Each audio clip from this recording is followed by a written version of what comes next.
Welcome to Future Consideration, SB Nation's NFL Draft Show. That's Dan. He watches college football. This is true. That's Matt. He's our NFL guy. Guilty. Let's kick things off, as we always do, by reviewing this week's mock draft provided by our friends at Mocking the Draft. Yes. All right. Let's go through the top 5 quickly. What stood out to you immediately? Well, Jameis Winston at first. Yeah, number 1 overall. We're in agreement that we don't like Winston as much as Marcus Mariota. This is true. Let's get past that. The Bucs did just cut a franchise quarterback in Josh McCown. Yeah. Yes, so they do need a quarterback and a quarterback of the future. He's the most pro-style ready quarterback in the draft. Physically, he has all the tools, can make all the throws, a little bit sloppy, pressed, threw too many interceptions last year, and of course, has a number of question marks, red flags, and how he deals with human beings. Indeed, there's that.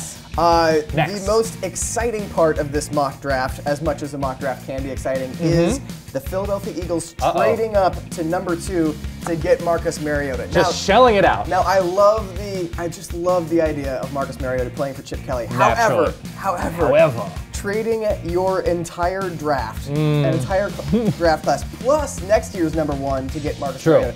The Eagles would be great with Marcus Mariota. They are not so set on the rest of the roster that they can trade away an entire It is interesting because if not the Eagles, somebody else might do this for either Mariota or Winston. It's never worked, and when you look at playoff wins and just in terms of overall success in the NFL with Ricky Williams, of course with RG3, but you could see it happening. I don't think the Eagles are going to do it because Chip Kelly seems like a smart human. He's too smart to do that. But still, it's fun to think about. Yes, it is. Number 3, Jacksonville Jaguars taking Leonard Williams, the big defensive tackle out of USC. I would say the surest thing in this draft. As for a football player and being successful in the NFL, coming in and play inside in a 4-3, play with his hand down in a 3-4 as defensive end, defensive tackle type. He is so good, and Jacksonville they really seem to need more of everything. Well, their biggest need is probably the offensive line. True. But the notion of Leonard Williams playing next to Derek Marks is pretty exciting. It's the best value pick in the draft. It's pretty exciting. Let's talk about number 4. Yes. Amari Cooper, the best wide receiver in the draft, most likely, going to Oakland. Yeah, great receiver, great potential in the NFL. Hate the pick. Bad teams that draft receivers this high just become bad teams with good receivers. That's how I feel about it. And you're going to point to, like, yes, Derek Carr gets a running mate of potential. Yeah. Number 1, all-pro level receiver, great hands, great everything. It just doesn't make them a better team. I'd love to see the Raiders make a pick to protect Derek Carr. Absolutely. And then a little bit down the line, maybe getting him some weapons. The Raiders have not had a 1,000-yard receiver since Randy Moss in 2005. So, sure, they need a receiver, but they need to protect They won the Derek Super Carr. Bowl that year with Randy Moss as a 1,000-yard receiver, right? No. A bunch of playoff games, surely. No. Next, number 5. Washington taking Randy Gregory. He'd be an outside linebacker in a 3-4 from Nebraska. Pass rusher, long, fast. Very raw.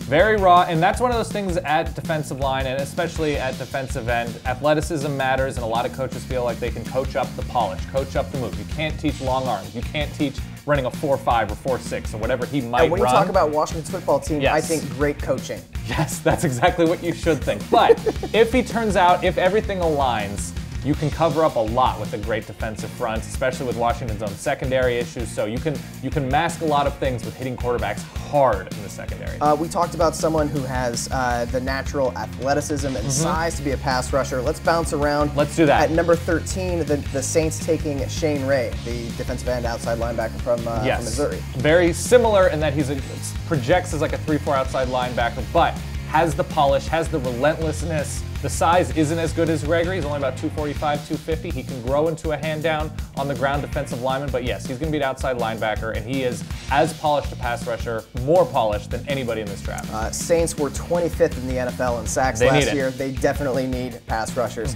Let's take another step down in the first round. The Steelers at 22 getting Trey Waynes out of Michigan State. Cornerback, a big need for the Steelers. Trey Waynes, great size, about 6 foot, 6'1", can run with receivers, great in man coverage, does a good job against the run. Aggressive, needs to be a little less handsy. He's a little grabby. You don't want those. You don't want those penalties. You don't want to stall drives and then give up a penalty. Another cornerback going right after that. The Lions taking Marcus Peters out of Washington. Formerly of Washington, he's kicked off the team. He was kicked off the team midway through a lot of issues with coaching, but in terms of pure corner skills, might be the best pure cover corner. Really aggressive, a big hitter, has great instincts in the open field, is fantastic. He can get a little bit cocky and a little bit overconfident, and he's kind of a hothead on the field, which leads to some issues, so rare for a cornerback. So rare for a corner, but if he's able to keep everything together and get along with his authority figures, it would be a great pick, and he is without a doubt a first-round talent. Again, we'll have to see what happens with Ndamukong Suh in free agency. If he stays with the Lions, that's going to change what they do in in the draft as well. Let's wrap up the mock draft talk with number 30, the Titans trading up to grab Brett Hundley out of UCLA. Brett Hundley to Tennessee. If he's their quarterback of the future, immediately, I'm terrified. I don't like this pick a ton. I don't think he's a first-round pick. I don't think he's ready to be a winning NFL quarterback. He's still a little bit raw, still has trouble with progressions, takes too many sacks, is hesitant in the pocket. But his pure physical abilities... He's too much like Jake Locker not to take. He is Jake Locker. Like, you don't like Jake Locker? What if, can I interest you in Jake Locker? That's pretty much what they're saying with this mock. Not sure if I'd want to make that trade up to grab him, but certainly an interesting mock to talk about. Yes. Really fun one, and be sure to let us know your thoughts on this keep mock on draft. Talking. Speaking of quarterbacks, let's jump right back into it. Let's talk about the best quarterbacks in this draft. Yeah. Kind of thin, and we're going to see the top two at the top of it, but your number one quarterback, Mr. Oregon Duck, Marcus Mariota. I think he's the surest thing as for counting on somebody with great temperament, great physical abilities, accurate, doesn't make mistakes, and really, turnovers are so enormous on every level of football. He doesn't make them. He's smart. He can pick up different kinds of offenses. I'm not terribly worried about, like, but he hasn't played under center. Aaron Rodgers doesn't play under center. It's okay. Yeah. Smart coaches, generally smart coaches don't have top 5 picks, but a smart offensive mind will put him in a position to win with the talent around him. I see a very similar comparison between Marcus Mariota this year and Teddy Bridgewater last year. Yes. Whereas the guy who was just consistently the best passer in college Absolutely. goes on to be the best rookie quarterback. Bridgewater, more of a pro-style system in college, but still, yes, if you're at the top, that's where people try to tear you down. And we're now, he's too slight. He's too slight. His ankle thinness. I don't like it. All right. Winston, it's a great pick if we were just watching him on the field and coming from the system that he came from at Florida State. Don't like that the previous 2 Florida State first-round picks, E.J. Manuel and Christian Ponder, they're doing what we do right now. They sit. They sit. They politely sit and watch. They make a little bit more money sitting. That is true. That is factually accurate. Yeah. But Jameis Winston makes NFL throws, anticipates receiver breaks really well, throws to all parts of the field, throws a nice deep ball, is mobile enough. The worry, the concern is obvious. The ability to deal with being a grown-up is something that I wouldn't say he's mastered at this point. No. And if you're going to invest that type of money and that type of responsibility on the field, you want somebody who is just sort of, this is my responsibility. This is when I show up. This is how I treat people. And I don't think he's that. Yeah, he's got a long ways to go. Yes. Number 3, we have a very steep drop. This is where there is a precipitous drop. Yes. Brett Hundley, who I like a lot.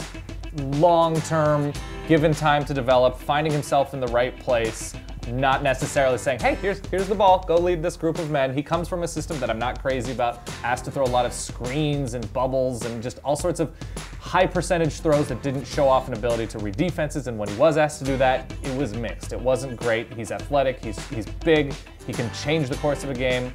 Just, he's not ready to be a winning NFL quarterback. He's a project. Yes. And number 4, Garrett Grayson out of Colorado State. I think he could be good. Comes from a pro-style system. Jim McElwain, who was at Bama, now goes to Florida. Throws a nice deep ball, can get locked in on receivers a little bit too much, but he's solid, has a good feel for the pocket.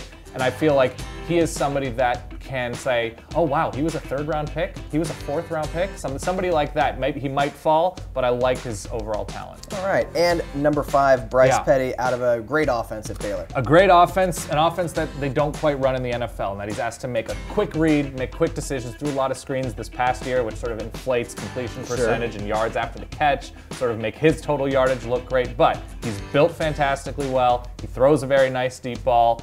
He's had a little bit of injury history. He's got he had a broken back, which I don't love, but I think Bryce Petty, his accuracy is great, his ability to lead the team at different tempos is great, and I think with the NFL heading that direction, he could be very good in a couple of years. Yeah, that same broken back that Tony Romo and Cam Newton had this year. So and you know what? It's going around. There it is. There you go. Dan Rubenstein's top 5 quarterbacks in this year's draft. Yes. Disagree? Too bad. Or let's just keep talking about All right, it. I'll tell you what, let's move on. Let's talk about the NFC West. Ooh, the most exciting, I still think the most exciting division in football. And you know what? It's not getting any less so. Yes. Let's do this alphabetically. Let's do it. Arizona. Yeah. They got some needs. They have needs. A surprise team this past fall. Yeah, But really, they really do need to fill in a lot of gaps. Yeah, let's start with their rushing offense. 30th in the NFL in rush offense DVOA, last in yards per carry. Right. And that's kind of a twin need. They need a running back, more of a Andre Ellington. You think it's a running back thing or an interior offensive line thing? It's a both thing. Okay, fair enough. They need both a running back who can handle the ball on every down more than Andre Ellington, Yes.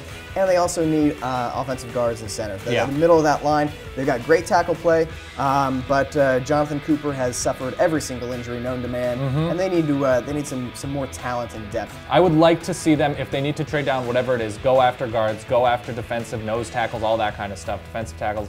They need to get large. Get those big meaty anchors Yes. in the lines. Yes. Big meaty anchor makes me uncomfortable when you say it like that. Yeah, I yeah. don't know. Okay, next team. San Francisco. Yes. How about a wide receiver? That's been every year. Is H.A. Jenkins the answer? Are we positive he's not? Are we positive? Michael Crabtree is, of course, leaving in free agency. Yeah.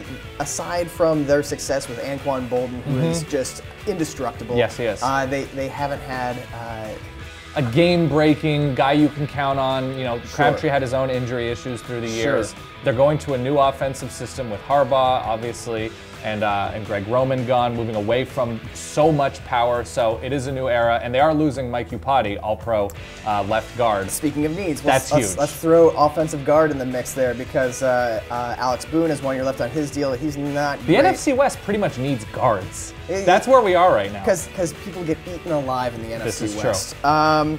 Also, let's throw in defensive end. Justin Smith facing retirement. Ray McDonald. Gone. And that's not Corners a fun also with free agency. There's Yeah. a lot of needs to go around in San Francisco. This has been their big year that they've been worried about with free agency with the guys leaving. Cornerback Parrish Cox and Chris Culliver are both free agents. And it's worth noting on the defensive line, Tank Carradine is probably going to be really good, but still needs some depth there. Yeah, they've drafted really well along the line. I would continue Balky to really scout well here. Up next, my Seattle Seahawks. Your Seattle Seahawks. What do they need? This is a story of a team that has a lot of young talent. However, that young talent has turned into the second contract. So as they lock up the Russell Wilsons, the Bobby Wagners, they need some talent in the draft, and they need some successful ones. And the reason why they've been so successful is they've drafted so well and get so much out of rookie contract guys. So at wide receiver, they of course sent Percy Harvin away, let Golden Tate leave in free agency. They just don't have enough talent wide receiver. Right, Paul Richardson they draft last year, suffers another ACL injury, a second round pick. Same ACL twice in 3 years, and that happened in January. He's not going to be back this year. Right, and the thing about Seattle is they've drafted receiver, they've scouted receiver well enough that they do find those gems later on or as undrafted free agents, but when you're filling in pieces right now, it never hurts to have a game-breaking receiver, even if it's not in the first round, so that, second, third, fourth round. The final play of the Super Bowl wasn't decided by Ricardo Lockett's ability to get a pass. That's fair enough. They need some help at guard. James Carpenter has been a draft bust / injured. For where he was drafted, yes. And entering free agency this year. He's actually come around in the run game, but as pass protect, they're probably going to let him go. So for a team that is Super Bowl caliber and ready, they need to have more complete offensive linemen along that line. And the other hole that might be opening up for them is Byron Maxwell. He's a free agent. It's going to be really tough to re-sign him. If he leaves, the next man up is going to be Jeremy Lane, who had, I believe he lost his arm in the Super Bowl. Oops. And then the next man after that is Harold Simon, who gets eaten alive by a good quarterback. Yeah, and it's not a good corner draft, by the way. So this is a draft Seattle might be trying to find the gems 4th, 5th round, like they've done. Which is what they've done. Yes. And then the last team in this division, St. Louis, is surprisingly close to being a fully functional Death Star. Yeah, they feel like they're like just lurking. They're just waiting. Their eyes are peering through the bushes. They're a quarterback and a competent offensive coordinator away from being essentially a playoff team. They lose Brian Schottenheimer, their offensive coordinator last year. Which is a big step up. Yes, that is a big step. Quarterback is an issue, the right side of their offensive line, a big issue, but defensively, you really have to like where the Rams are. I do. And so the quarterback position, a lot of it's going to come down to restructuring Sam Bradford's contract.